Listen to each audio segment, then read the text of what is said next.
A knockout game has been going on in my high school since the late 80s. Yeah, it's an old thing. Oh, yeah. The knockout game. They used to do that in... It's just a game, though. It's okay. Oh, that's right. People are dying. The old days, I heard about that, like years ago. I don't know if they call it the knockout game, but you just walk up to somebody and punch them in the face and knock them out. I mean, that's been forever.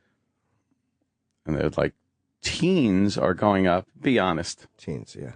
It's groups of black teens just going up and smashing people in the head. And they're targeting fucking Jews, though, and that's... Jews out, and yeah. Good luck there, because them Jews, they will stick together.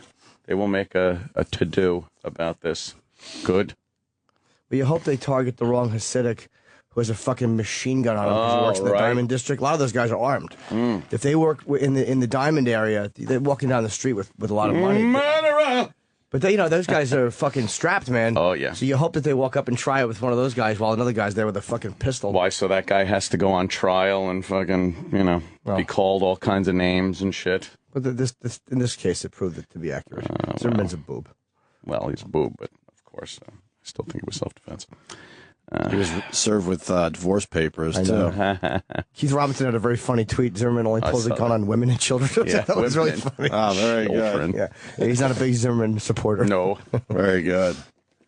Yeah, his divorce papers. Yeah, he makes bail, and there's his soon-to-be ex-wife lawyer with the divorce papers. Oh, tired of Anthony being Zimmerman's cheerleader. There, then don't listen. Bounced. Goodbye. Oof. Not his cheerleader. I'm just saying one thing doesn't necessarily have anything to do with the other. He could be a complete asshole. I've always said I don't know what he's like, and judging from the news, his personality does seem pretty shitty. I'm not saying that. Saying it doesn't mess with the facts of a case that was determined to be self-defense. That's all I'm saying.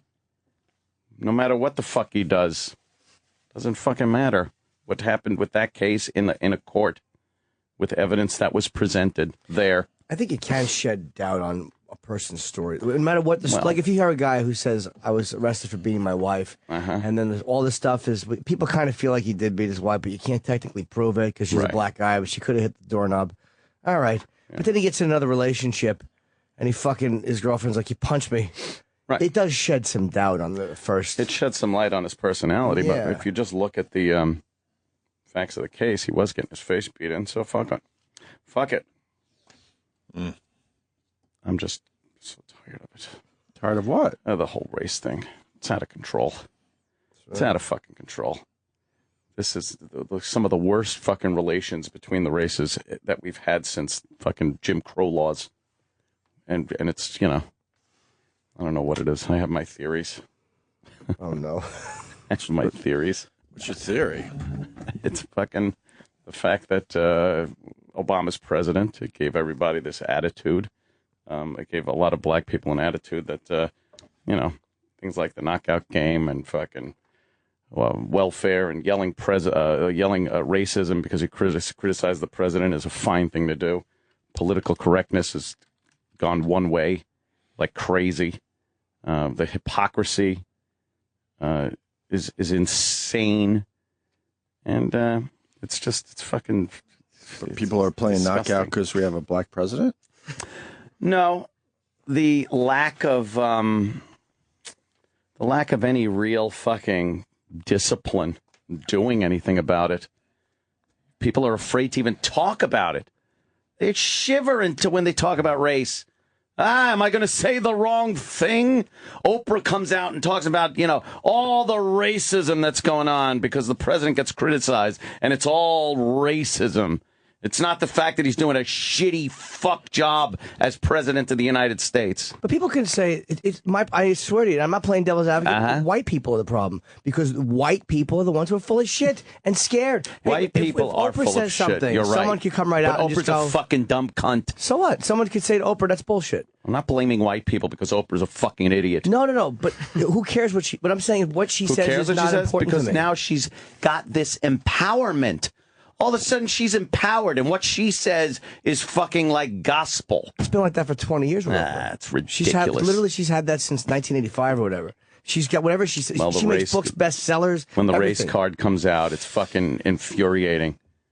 It's fucking infuriating. It only means anything if white people listen to it. If white people who don't feel guilty and don't feel like they have something to hide, you know what I mean? It doesn't. I'm not putting all the blame on white people because white people are the ones making the decisions. I've never had a black boss sit me down. Or you know what I mean? I've never heard of black bosses firing. It's always fucking. You're right. White You people. could blame white people for not reporting accurately the crime stats that involve black people. You could blame them for not reporting the fact that in Chicago and Detroit, murders, black on black murders, are running rampant. You can, but that doesn't excuse the fucking behavior in and of itself. It's deplorable. But the behavior hasn't changed in the last 20 years. Like in shitty. Yes, like, it has. But I mean, I think it has. White people are the ones who, when you discuss it, they get uncomfortable and they back up. I never had it's not uncomfortable for blacks to talk about race. It's uncomfortable for white people because there's that whole. Well, the way blacks talk about race is we can talk about it, you can't. So I'm sick of that whole fucking thing. I'm so fucking sick of it. But you know how you and I talk about it? No, we talk about it on this show. Like if everyone just discussed it honestly, maybe without the language, or in real life. If they in real life, when you discuss it, you know, we get phone calls every time we fucking discuss this. We get phone calls from black guys that are all pissed off that we're even discussing it. So it's fucking disgusting the place we're at right now as far as race goes. But if you're able to talk about it with and not have guilt and not feel bad, which I don't, and you certainly don't, then there's no.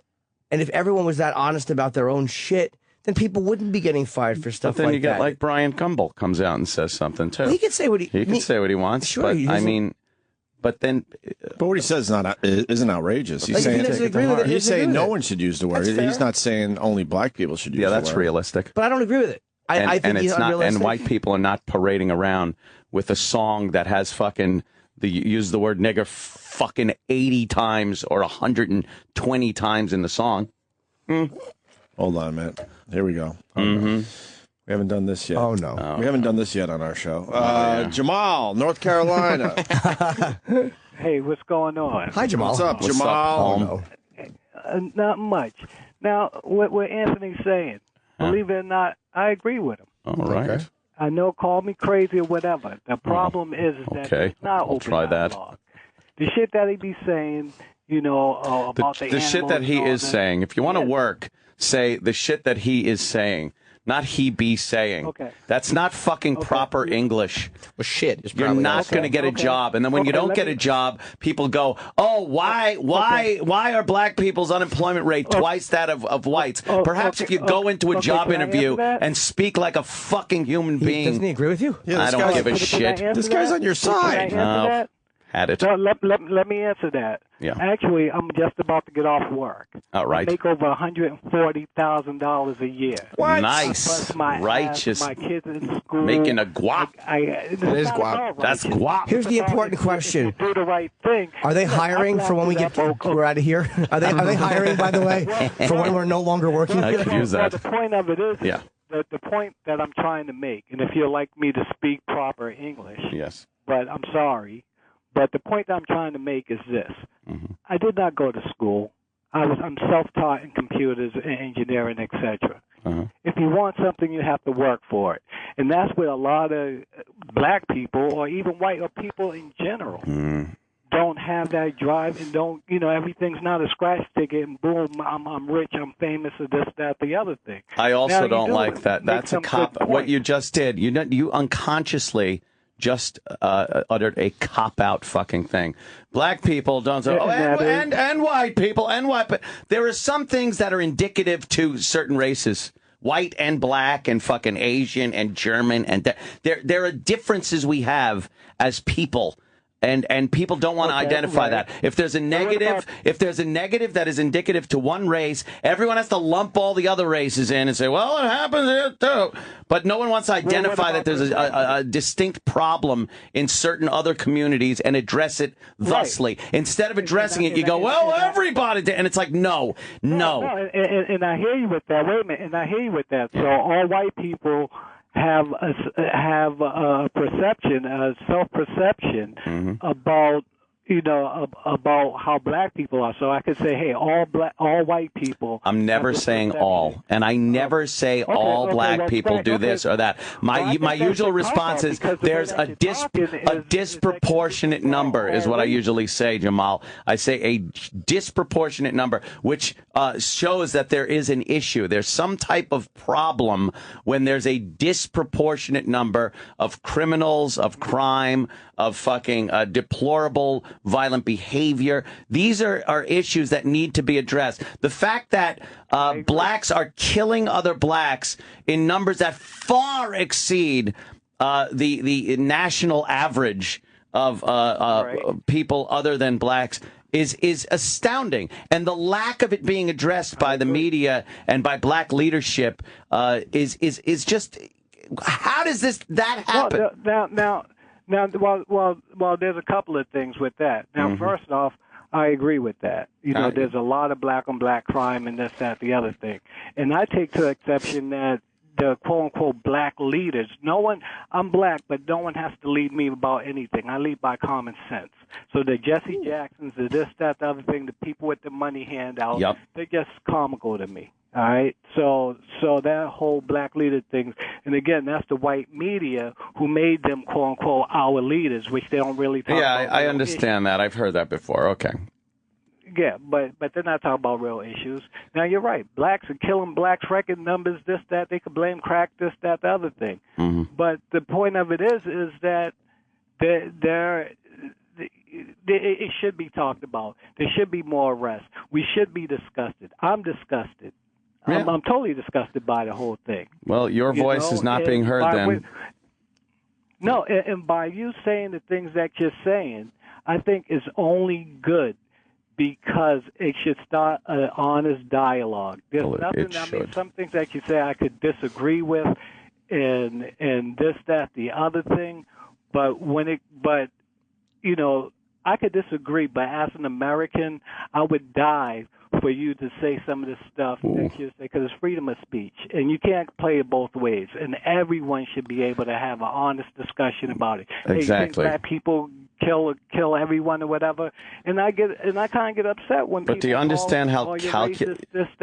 Do you understand how calculated people have to be when they do openly and honestly discuss race in this country? How when you watch the news and they do have some type of forum on race, how people are tiptoeing around the issue, how they're afraid. You could absolutely see them consciously choosing every word so that it can't be used out of context. What people are tiptoeing? The white ones. Oh, exactly.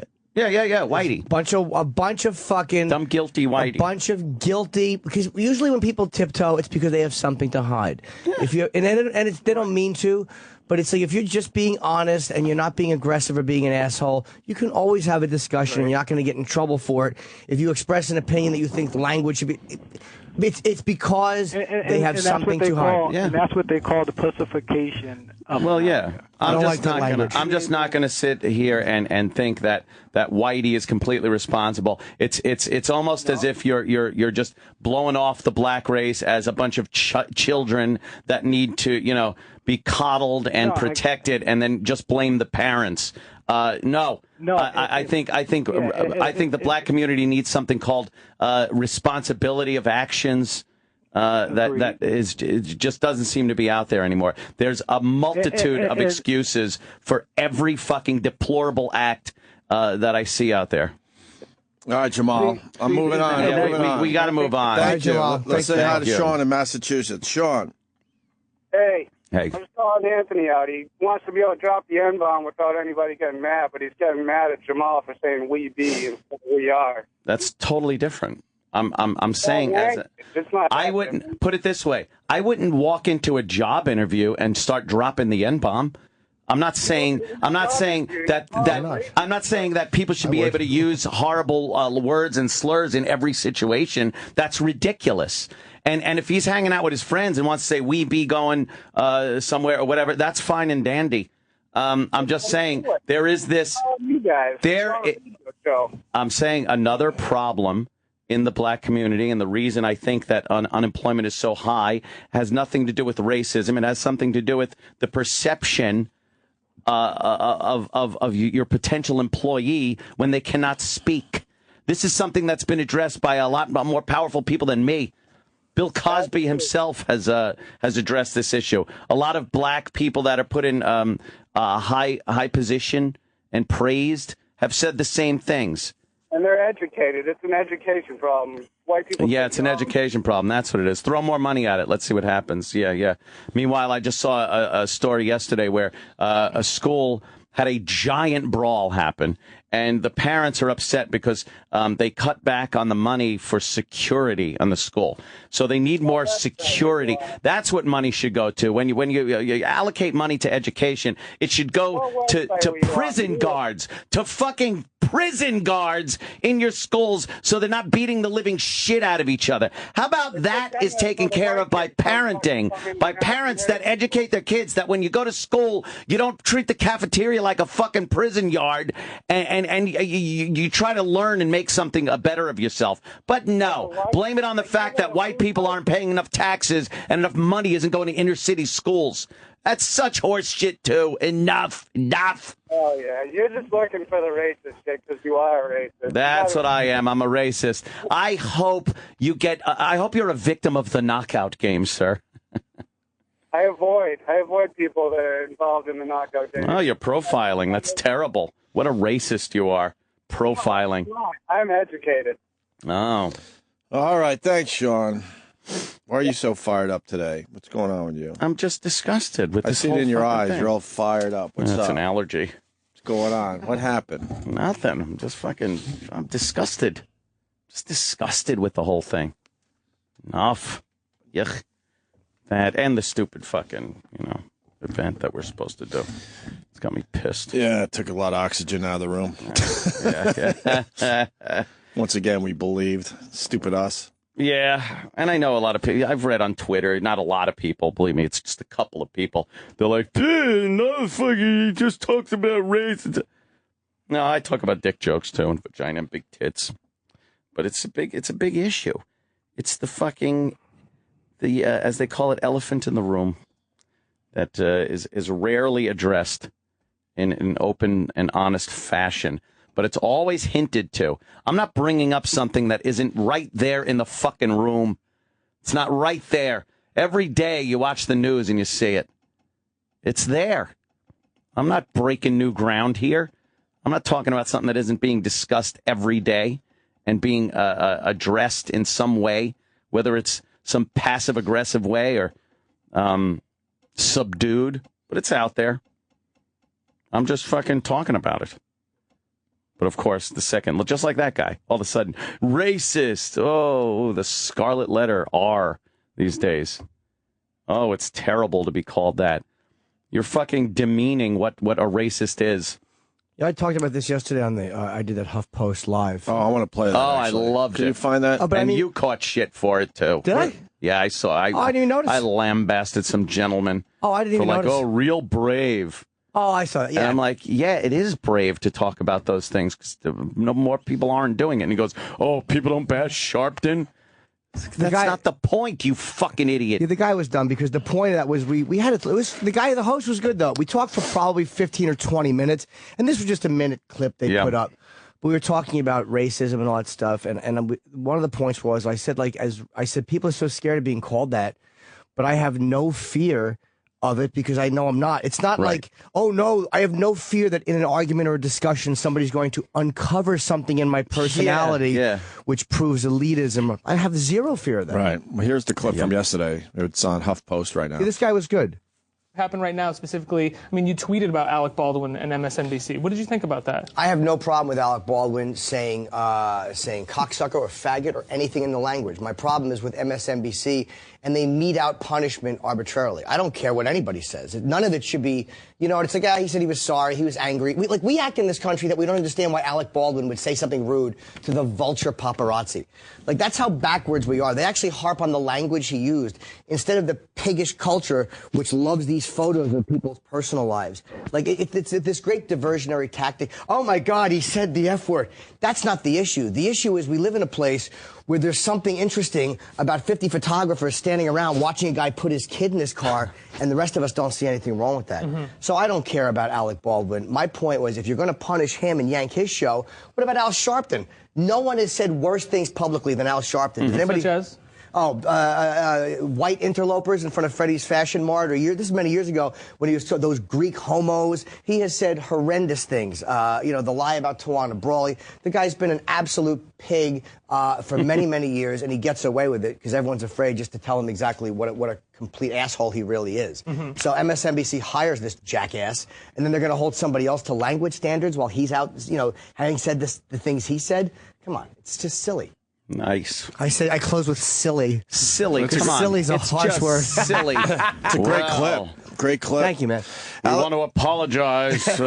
Someone said something earlier in the broadcast. Is Alec Baldwin coming back to MSNBC? It's officially done, right? I think. But he might have been difficult, though. They might be saying, like, he was difficult to be around, too. But I think it's probably that, if anything, Right. The second one. Unbelievable. The MSNBC. Fucking fantastic. Yikes. And someone else called up, like, one of the questions, and they're like, why do you do Fox so much or whatever? So I didn't mind answering that. And I said Hannity defended us.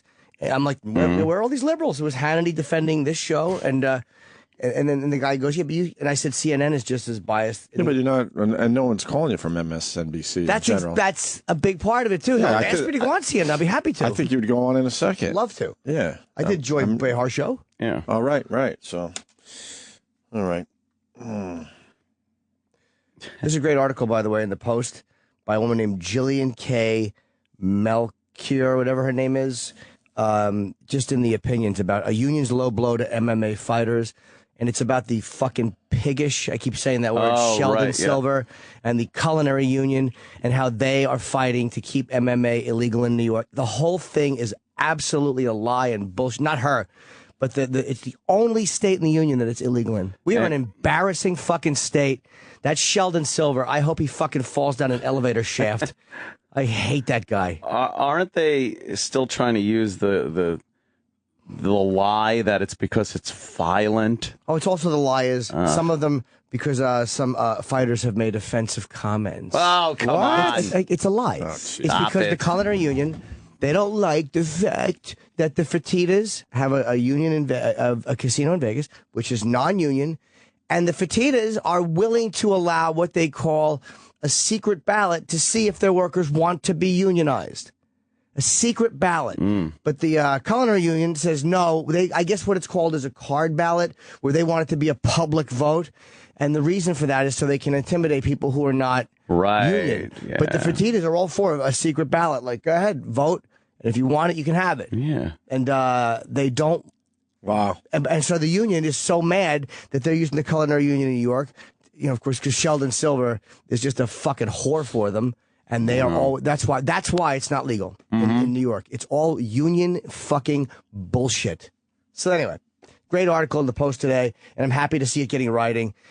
Chris Weidman, the fucking middleweight champ, is from Long Island. He's saying what a disgrace it is. We have a champion from here who can, by the 20th anniversary that was just fought in Vegas, you know how much Dana would have loved to have done that here?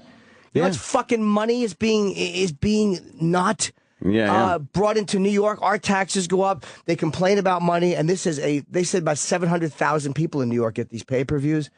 It's fucking disgusting how much money they'd make at Madison Square Garden or on Long Island. Every time. Or they'd probably do it in what's Jay-Z's Barclays. Yeah. They would do it in Brooklyn too, I'm sure. Yeah. It's absolutely disgusting. Yeah. So please continue to support that, and just just know that the Culinary Union is behind the whole thing. But again, they don't make it happen. Ugh. Sheldon Silver, they can only push and they can only pressure. Yeah. They don't vote in that assembly. That's Sheldon Silver and those other creeps. Ridiculous. Yeah, man. Wow, what a corrupt fucking state we live in. Totally. Food's here. Oh, take a break. That. Nice. We'll get into the Rob Ford clip of the day next. There's more, huh? Oh, Yes. God. Thank you. And a great little thing from Family Feud. Family Feud. And other things. Thanks. Yeah. The Opie and Anthony Show. The Opie and Anthony Show on Sirius XM. sucked? To hear the Opie and Anthony Show 5 days a week live on satellite radio, online on your phone or tablet, or even on demand, go to SiriusXM.com. Also, interact with the Opie and Anthony Show on Twitter, @Opie Radio, @Anthony Cumia, and @Jim Norton.